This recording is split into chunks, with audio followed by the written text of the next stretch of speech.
Dear friends, आप देख रहे हैं सामाजिक विज्ञान का क्वेश्चन पेपर। इसका पूरे क्वेश्चन जो है आपके 40-45 सारे क्वेश्चंस को हम सॉल्व करने वाले हैं। इसमें दिया गया है आपके, तो जितने भी आपके क्वेश्चंस हैं उन सभी को हम सॉल्व करेंगे।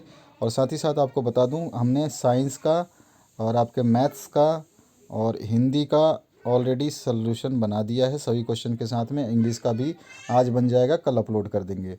तो चलिए देखते हैं इनके क्वेश्चंस के आंसर्स। और आपको मैं पहले बता दूं कि आपको जो भी वीडियो देखनी है, जिसके भी सॉल्यूशंस देखने हैं, सभी की लिंक इसी वीडियो के डिस्क्रिप्शन बॉक्स में दी गई है, वहाँ पर आप जा करके देख सकते हैं। चलिए पहला क्वेश्चन जो है ये है आपका, सामाजिक उपबंध नामक पुस्तक के लेखक कौन थे? तो उसके लेखक रूसो थे। जलियांवाला बाग की घटना कब हुई थी? 13 अप्रैल सन 1919 को हुई थी। ज्यूपेसे मैत्सिनी का जन्म कब हुआ था? तो 1807 ईस्वी में। और साइमन कमीशन भारत कब पहुंचा? तो 1928 इसका सही आंसर है। फटाफट देख लेते हैं। इसके बाद में जो नेक्स्ट क्वेश्चन है, इसमें पूछा गया आपसे सिंडर पेस्ट क्या था? तो ये पशु रोग था। और प्रथम विश्व युद्ध कब हुआ था? तो 1914 से 1918 तक। ठीक है। इसके बाद में कोष्टक में दिए गए ब्रैकेट में आपको आंसर्स दिए गए, उसको रिक्त स्थानों की पूर्ति करनी है। तो स्पिनिंग जेनी मशीन का आविष्कार जेम्स हरग्रीव ने किया था। इसके बाद में गांधी अरविंद समझौता 5 मार्च सन 1931 को हुआ था। उसके बाद में जो नेक्स्ट क्वेश्चन है, इसमें पूछा गया है कल्पना दर्श यानी यूटोपिया क्या है? तो ये कल्पनादर्श यूटोपिया एक ऐसे समाज की कल्पना है जो इतना आदर्श है कि उसका साकार होना लगभग असंभव है। यह वाद यूनानी दार्शनिक प्लाटो या अफलातू भी बोलते हैं द्वारा यूटोपिया नामक पुस्तक में जो है उसकी थ्योरी से वर्णित है ये। ठीक है, ये भी बता दिया हमने कि कहाँ से लिया गया है ये। अब इसके आगे चलते हैं। 10वां क्वेश्चन जो है, पैकेटिंग से क्या समझते हैं? तो प्रदर्शन या विरोध का एक ऐसा स्वरूप जिसमें लोग किसी दुकान, फैक्ट्री, दफ्तर के भीतर जाने का रास्ता रोक देते हैं, उसको पैकेटिंग कहते हैं। ठीक है। नेक्स्ट जो क्वेश्चन है, इसमें चौथा 4 अंक के हैं। तो यहाँ पर 17वीं सदी में यूरोपीय शहरों के सौदागर गांव में किसानों और कारीगरों से काम करवाने लगे। व्याख्या करना है आपको, क्यों करवाने लगे? तो यहाँ पर देखिए, इसका पूरी व्याख्या जो है आपके सामने है, मैं दिखा देता हूँ। पहला, 17वीं शताब्दी में कौन कौन कारण थे? 17वीं शताब्दी और 18वीं शताब्दी में यूरोपियन शहरों के सौदागर गाँव की तरफ रुख करने लगे थे। वे किसान और कारीगरों को पैसा देते थे और उनसे अंतर्राष्ट्रीय बाजार के लिए उत्पादन करवाते थे।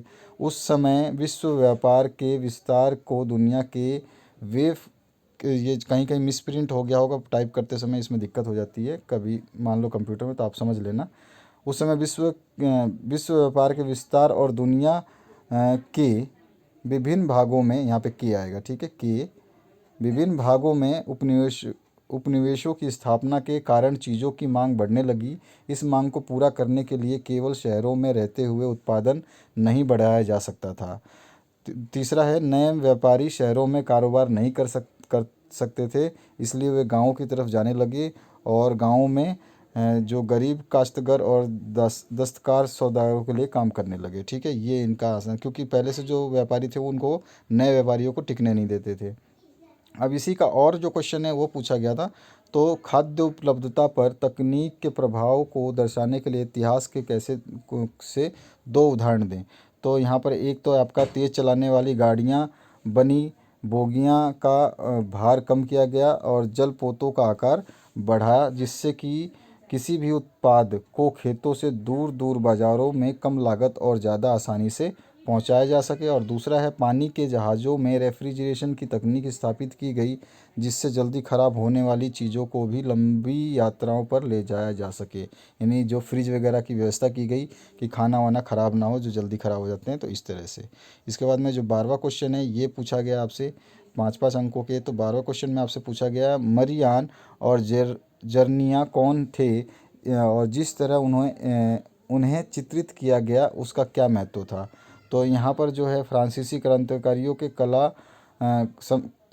फ्रांसीसी क्रांति के समय कलाकारों के स्वतंत्र, न्याय और गणतंत्र जैसे विचार को व्यक्त करने के लिए नारी प्रतीक का सहारा लिया गया।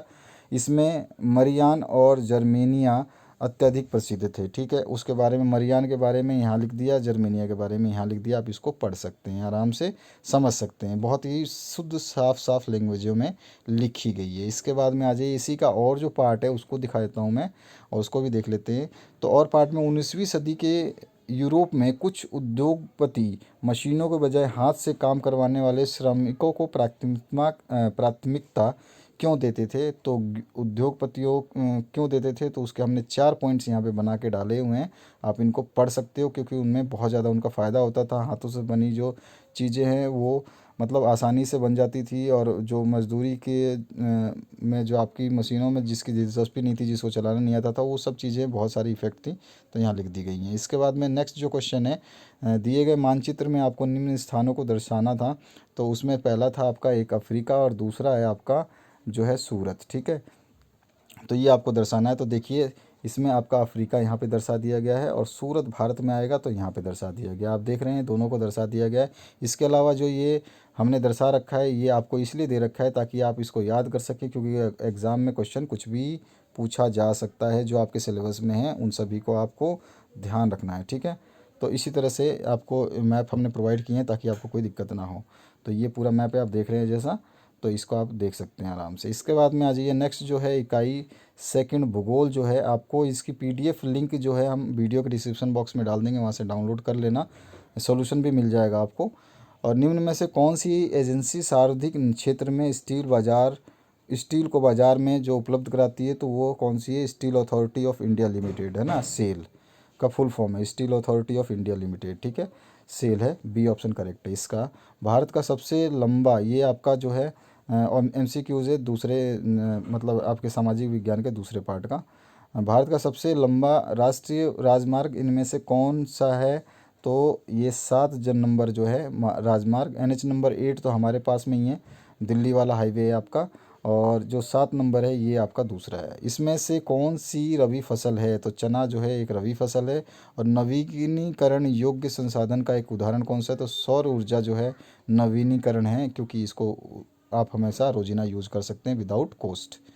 इसके बाद में आ जाइए, नेक्स्ट जो क्वेश्चन है आपका, उसको देख लेते हैं। तो 18वां क्वेश्चन पूछा गया, लाल मिट्टी की रचना कैसी होती है? तो लाल मिट्टी यानी रेड सॉइल लाल, पीली एवं चॉकलेटी रंग की होती है। शुष्क और तर जलवायु में प्राचीन रवेदार और परिवर्तित चट्टानों की टूट फूट से बनती है, और यह मिट्टी पानी के संपर्क में आने से हल्की हल्की पीली दिखाई देती है। इस मिट्टी में लोहा, एल्युमिनियम, चूना अधिक होता है। यह मिट्टी अत्यंत रंध्रयुक्त होती है। ठीक है, इसके बाद में जलोढ़ मृदा के मुख्य विशेषताओं को लिखना है। तो जलोढ़ अथवा अलुविनियम उस मृदा को कहते हैं जो बहते हुए जल के साथ में आती है, जैसे समुद्र के किनारे वगैरह वगैरह में आती हैं। उसके बारे में देखिए, पूरा लिखा हुआ है जलोढ़ मिट्टी कैसे कैसे आती है आपकी। ठीक है, ये आपका आंसर हो गया जलोढ़ मिट्टी का। इसके बाद में आ जाइए, नेक्स्ट जो क्वेश्चन है 20वां, इसकी बात करते हैं।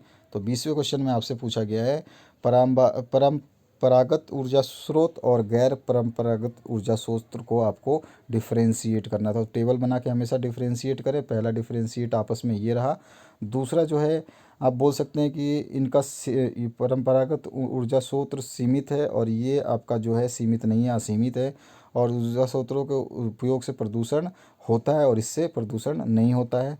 और जिसके उदाहरण हम कोयला, पेट्रोलियम, प्राकृतिक गैस परंपरागत ऊर्जा स्रोतों में लेते हैं। और सौर ऊर्जा, पवन ऊर्जा, ज्वारीय ऊर्जा जो अभी अभी डेवलप हुए हैं, इनको गैर परंपरागत ऊर्जा में हम मानते हैं। ठीक है, तो ये इसका जो है सॉल्यूशन हो गया। इसके बाद में आ जाइए 21 इसी के और पार्ट पे। तो इसमें पूछा गया, वर्षा जल संग्रहण के क्या उद्देश्य हैं, मतलब ये किस लिए हम करते हैं? तो देखिए, वर्षा जल संग्रहण ऐसा जो है, घरों में, कस्बों में आपको वर्षा का जो है व्यय जो है ज़्यादा होता है, तो उसमें आपको मदद मिलती है अगर आप इसको बचाते हैं। तो वर्षा जल आमतौर पर जो है चलने की अनुमति दी जाती है, उससे आपको कितना भी यूज़ कर सकते हैं। कई देश अपनी छतों पर गिरने वाले वर्षा जल का उपयोग करने के लिए वर्षा जल का संचयन का कार्य करते हैं। यह न केवल पर्यावरण के लिए अच्छा है, बल्कि ये लोगों के लिए भी उनकी पानी की ज़रूरतों को के लिए आत्मनिर्भर बनाता है। वर्षा के पानी का उपयोग घर के कार्य, सिंचाई, उद्योग कार्यों के लिए किया जाता है, जिससे पानी में काफ़ी बचत होती है। इसलिए संग्रहण का उद्देश्य यही है कि पानी को बचाना है।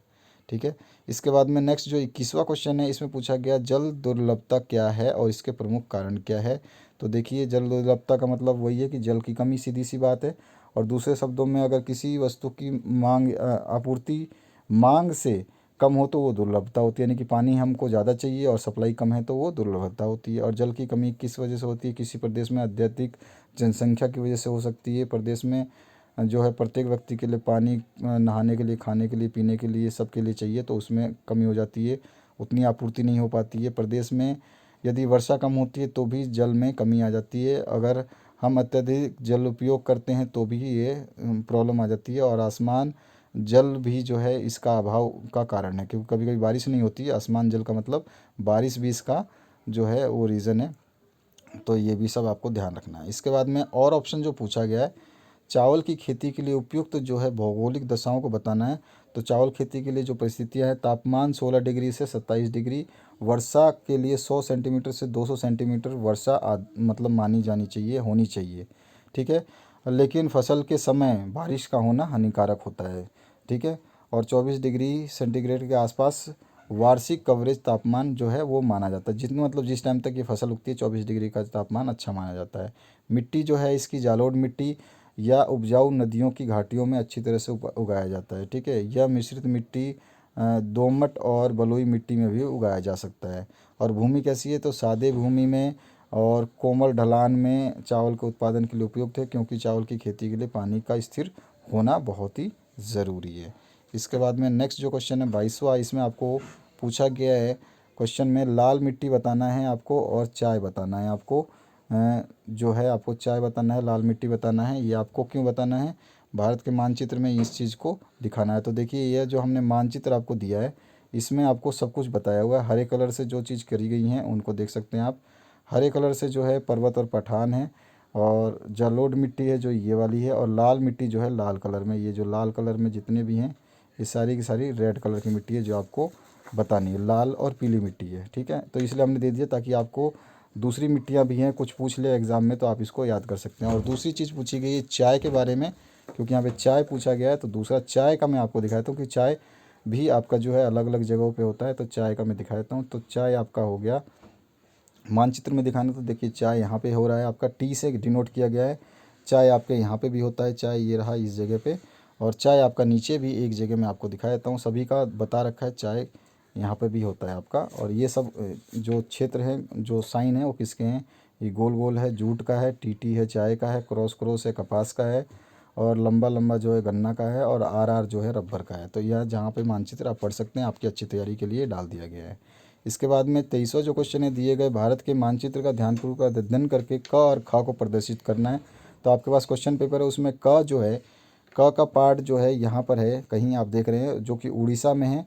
कोयला क्षेत्र जो है उसको आपको मेंशन करना है, तो नाम लिख देना है क का, उड़ीसा क्षेत्र, कोयला क्षेत्र, ठीक है। और ये और भी दूसरे जो देश जो दूसरे जगह हैं जिनका कोयला क्षेत्र है उनके बारे में बताया गया है, आप देख सकते हैं।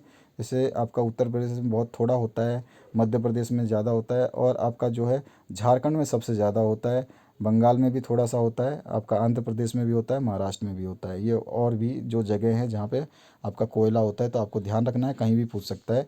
इसके बाद में आपका जो नेक्स्ट क्वेश्चन इसी का पूछा गया है, उसमें एक दिया था समुद्री पतन यानी कि बंदरगाह के बारे में पूछा गया था। तो ख पार्ट का आंसर यहाँ पे आएगा, और जो है वो विशाखापत्तनम में है, ठीक है, विशाखापत्तनम में, ठीक है। यहाँ पे विशाखापत्तनम ख में भर देना। और बाकी जितने भी आपके 13 इंपॉर्टेंट बंदरगाह हैं जिनको हमने यहाँ पे दे दिया है, आप पढ़ सकते हैं और इनको भी याद कर लें, ताकि कोई भी क्वेश्चन पूछे तो आपको कोई दिक्कत ना हो। सारे के सारे यहाँ पे दिए गए हैं, 1 2 3 4 करके 13 क्वेश्चन, 13 के 13 जो है आपके बंदरगाह हैं, ठीक है।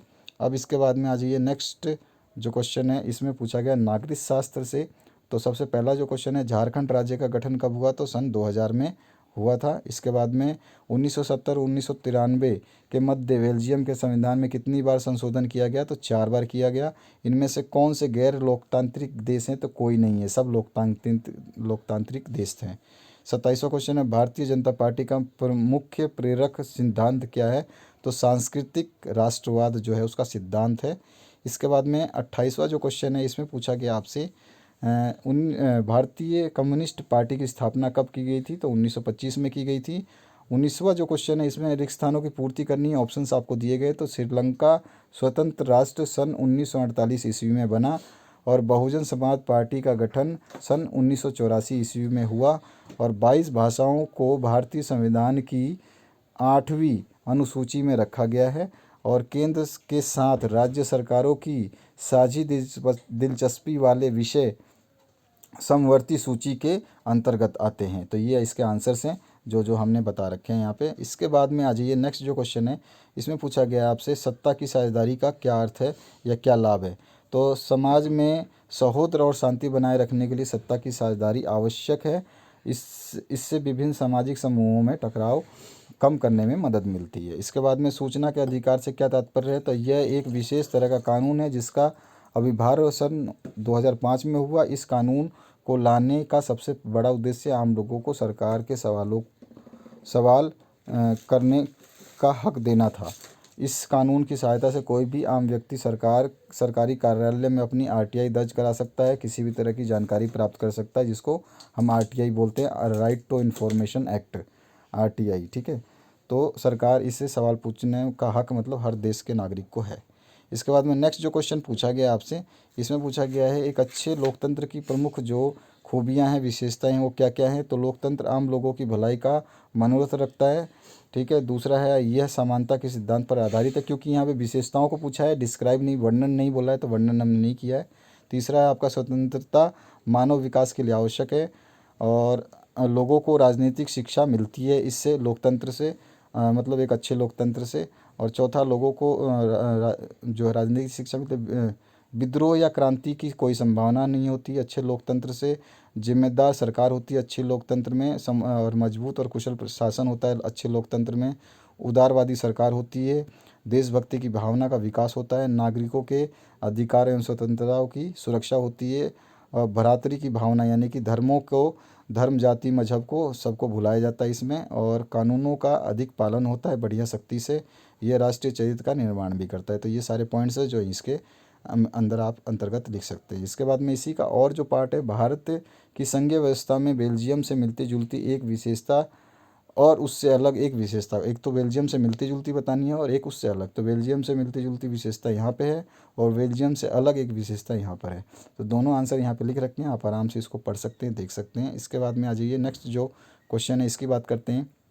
लोकतंत्र में राजनीतिक दलों के विभिन्न कार्यों की चर्चा आपको करनी है। तो यहाँ पर लोकतंत्र के विभिन्न कार्यों की चर्चा पॉइंट वाइज जो है कर दिया गया है। तो आप इसको आराम से वीडियो को पॉज करके शांति से पूरे पॉइंट्स को ध्यान से समझना, सरल भाषा में, और पढ़ करके आप अपनी तैयारी को अंजाम अच्छा दे सकते हैं। इसके बाद में आ जाइए नेक्स्ट जो क्वेश्चन है उसकी बात करते हैं। तो यहाँ पे इसी का और पार्ट पूछा गया था। तो और पार्ट में केंद्रीकरण किसे कहते हैं, इसकी आवश्यकता क्यों पड़ती है, कारण लिखना है आपको। तो यहाँ पर बहुत ही सिंपल भाषा में इसको बताया गया है, सामान्य भाषा में। केंद्रीकरण का अर्थ, विकेंद्रीकरण का जो है अर्थ आपको बताना है, और उसके बाद में आपको जो है इसकी आवश्यकताओं के कारण जो है आपको लिखना है। ठीक है, ये रहा। तो यहाँ पर ये आपके सारे के सारे सोल्यूशन हैं, आराम से देख लीजिए, क्योंकि ज़्यादा लंबा है इसलिए मैं पढ़ नहीं रहा हूँ, आप पढ़ेंगे तो ज़्यादा आपको समझ में आएगा। तो यहाँ पे ये हो गया, इसके जो आवश्यकताएं हैं उनके पॉइंट्स में हमने डाल रखे हैं, आपको दिखा देता हूँ। पूरी आवश्यकताओं की लिस्ट जो है ये यहाँ पर आपके सामने है। आराम से इसको वीडियो को पॉज करके स्क्रीनशॉट करके भी आप ले सकते हैं। इसकी पीडीएफ लिंक भी मैं डाल दूंगा वीडियो के डिस्क्रिप्शन बॉक्स में, वहाँ से भी आप इसको डाउनलोड कर सकते हैं। तो लाइक अभी तक किया नहीं होगा, भूल गए होंगे, लाइक कर दीजिए, और चैनल को सब्सक्राइब नहीं किया है, नए हैं तो सब्सक्राइब कर लीजिए। दोस्तों के साथ व्हाट्सएप ग्रुप हो, फेसबुक ग्रुप हो, या आपका टेलीग्राम ग्रुप हो, कोई भी ग्रुप हो, आप सभी जगह शेयर करिए ताकि सभी को सॉल्यूशंस मिल सकें। इसके बाद में नेक्स्ट जो 37वां क्वेश्चन है, विश्व व्यापार संगठन की स्थापना सन 1995 में हुई। राष्ट्रीय ग्रामीण गारंटी योजना जो अधिनियम कितने जिलों में लागू किया गया, तो 200 जिलों में लागू किया गया। रोजगार की परिस्थितियों के आधार पर आर्थिक गतिविधियां कितने क्षेत्रक में बांटा हुआ है, तो 3 क्षेत्रक में बांटा गया है। नई आर्थिक नीति कब बनी, तो सन 1991 में ये बनी। इसके बाद में जो नेक्स्ट क्वेश्चन है उसकी बात करते हैं। तो आपका जो है 41 नंबर क्वेश्चन पूछा गया है, जीडीपी के पदों में वर्ष 2003 में तृतीय क्षेत्र की हिस्सेदारी कितनी थी, तो 50 से 60% थी। और वैश्वीकरण ने जीवन स्तर के सुधार में सहायता पहुंचाई विकसित देशों के श्रमिकों के अंदर, ठीक है, को। और इसके बाद में कोष्टक में दिए गए सभी विकल्प आपको भरना है। तो आपका यहाँ पे संगठित आएगा, संगठित क्षेत्र के अधिकांश श्रमिक को रोजगार सुरक्षा प्राप्त होती है। इसका आंसर यहाँ पे विश्व व्यापार संगठन विकासशील देशों की पहल पर हुआ था। और उसके बाद में तीसरा है, तृतीय क्षेत्रक को सेवा क्षेत्रक भी कहा जाता है। ये आपका क्वेश्चन है, और इसका ये सेवा क्षेत्रक जो है वही आपसे पूछा भी गया तृतीय क्षेत्रक के बारे में। चलिए अब आगे देखते हैं। तो नेक्स्ट जो 46 क्वेश्चन है यहाँ पर ये रहा, बैंकों में जमा की गई पूंजी मुद्रा क्यों कहते हैं? तो लोग अपनी आवश्यकताओं के अनुसार बैंकों से धन निकालने की सुविधा जो है बैंक उपलब्ध कराती है। चूँकि बैंक खाते में जमा धन को मांगने के जरिए निकाला जाता है, यानी कि धन को मांग के जरिए निकाला जाता है, इसीलिए इस जमा मुद्रा को मांग मुद्रा कहते हैं। 47वां जो क्वेश्चन है, सेवा क्षेत्रक किसे कहा जाता है? अभी भी मैंने बताया सेवा क्षेत्रक। तो अर्थव्यवस्था के तृतीय क्षेत्रक यानी को सेवा क्षेत्रक कहा जाता है। और अर्थव्यवस्था के दो अन्य क्षेत्रक जो हैं वो कौन कौन से हैं? कृषि, पशुपालन आदि। और द्वितीय क्षेत्रक में विनिर्माण आता है। ठीक है, ये आपको लिख देना है। अगर आप पहली लाइन लिख देते हैं तो भी आपका सही आंसर है।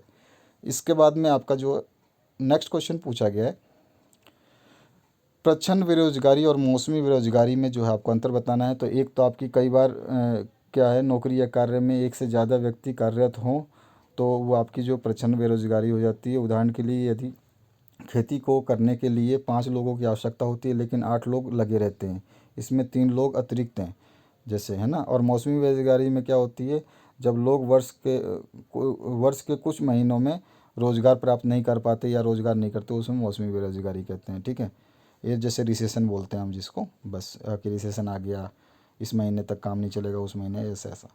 इसके बाद में नेक्स्ट जो क्वेश्चन है आपका इसी का और पार्ट, तो यहाँ क्या कारण है कि बैंक कुछ कर्जदारों को कर्ज देने के लिए तैयार नहीं होते? तो उनका जो है रीज़न ये है, बैंकों को उचित दस्तावेज या ऋण आधार के रूप में जो खिलाफ सुरक्षा की आवश्यकता है, व्यक्ति इनकी आवश्यकताओं को पूरा करने में विफल रहते हैं। वो कर्जदार जिन्हें पिछली ऋण का भुगतान नहीं किया, हो सकता है कि बैंक उन्हें अधिक उधार देने के लिए तैयार ना हो, ये भी होता है। और बैंक उन उद्यमियों को उधार नहीं देते हैं जो ज़्यादा जोखिम लेते हैं। तो ये सब रीज़न्स हैं। इसके बाद में आ जाइए नेक्स्ट जो 49 नंबर क्वेश्चन है, इसमें पूछा गया आपसे राष्ट्रीय ग्रामीण गारंटी अधिनियम 2005 का उद्देश्य क्या है? तो उसका उद्देश्य है कि आपका हर साल कम से कम 100 दिनों के लिए, हर साल न्यूनतम 100 दिनों के लिए रोज़गार उपलब्ध कराना है ताकि ग्रामीण परिवार अपना घर चला सके। और नरेगा योजना का मुख्य उद्देश्य ये सुनिश्चित करना है कि आबादी के आर्थिक रूप से कमज़ोर वर्ग के पास आजीविका का स्रोत हो, आजीविका को मजबूत करना और गरीबों को संसाधन प्राप्त करना इसकी मुख्य उद्देश्य है। और इसका समाज के कमज़ोर वर्ग को भी सम्मिलित करना भी इसका मुख्य उद्देश्य है। साथ ही इस योजना का उद्देश्य पूरे भारत में पंचायती राज प्रतिष्ठानों को मजबूत करना भी है। तो ये इसका आंसर हो गया। इसका और पार्ट जो है यहाँ पे देखते हैं, तो यहाँ पूछा गया विदेशी व्यापार विभिन्न देशों के बाज़ारों के एकीकरण में किस प्रकार मदद करता है, इसकी व्याख्या करनी है। तो यहाँ पर देखिए आपका जो है पूरा का पूरा सॉल्यूशन व्याख्या के साथ में पॉइंट के हिसाब से दिया गया है। तो इसमें दो आपको पहले पॉइंट लिखने हैं। पहला, विदेशी व्यापार के कारण घरेलू उत्पादों को अन्य देशों के बाज़ारों में पहुँचाने का अवसर मिलता है। इससे उत्पाद अपने देश के बाज़ारों के साथ साथ विदेशी बाज़ारों में भी पहुँचते हैं और प्रतियोगिता बढ़ती है। ग्राहकों को विदेशी बाज़ार के कारण सबसे अधिक लाभ मिलता है। उन्हें भिन्न प्रकार की चीज़ें अपने देश में ही उपलब्ध होने लगती हैं। और जो है कंपटीशन भी आपको सस्ते भी मिलते हैं दूसरे अगर प्रोडक्ट होते हैं। तो जैसे उदाहरण के लिए यहाँ पे दे रखा है, भारतीय कंप्यूटर बाज़ार में विदेशी कंपनियों के प्रवेश से भारतीय तथा विदेशी कंपनियों में प्रतिस्पर्धा हो गई। यदि कोई विदेशी कंपनी कंप्यूटर बेहतर साबित होता है तो भारतीय उपभोक्ता के सामने अधिक विकल्प उपलब्ध होंगे। भारतीय कंपनियां भी अपनी हानि को कम करने के लिए अपने उत्पाद की गुणवत्ता को, कीमतों को सुधार करेगी। यही प्रतियोगिता से, नहीं तो वो बाहर हो जाएगी। तो यही जो है नीति इसकी कहलाती है। तो ये है आपका क्वेश्चन पेपर। तो आशा करता हूँ आपको अच्छा लगा होगा। लाइक शेयर सब्सक्राइब करना बिल्कुल ना भूलें, बने रहिए इस चैनल पे। अगर आपको कोई भी दिक्कत है और कोई भी कमेंट आपको करना है, कोई आंसर गलत है तो आप हमें कमेंट सेक्शन में ज़रूर बताइए। साइंस का, हिंदी का, मैथमेटिक्स का, सभी सब्जेक्ट का आपका सोल्यूशन हमने प्रोवाइड कर दिया, उनको देखिए। अगर कोई सोल्यूशन नहीं है तो समझ लीजिए वो 1-2 दिन में अपलोड होने वाला है। Thank you very much for watching this video till the end. बने रहिए इस चैनल के साथ में और वो वीडियो ज़रूर देखिए जिसके अगर सोल्यूशन बनाए गए हैं किसी भी चैनल पे तो वीडियो बड़ा होगा। छोटा वीडियो कभी भी सोल्यूशन आपको पूरा नहीं देगा। वो 10 से 15 क्वेश्चन आपको बताएंगे या MCQs बता के रख देंगे। Thank you very much.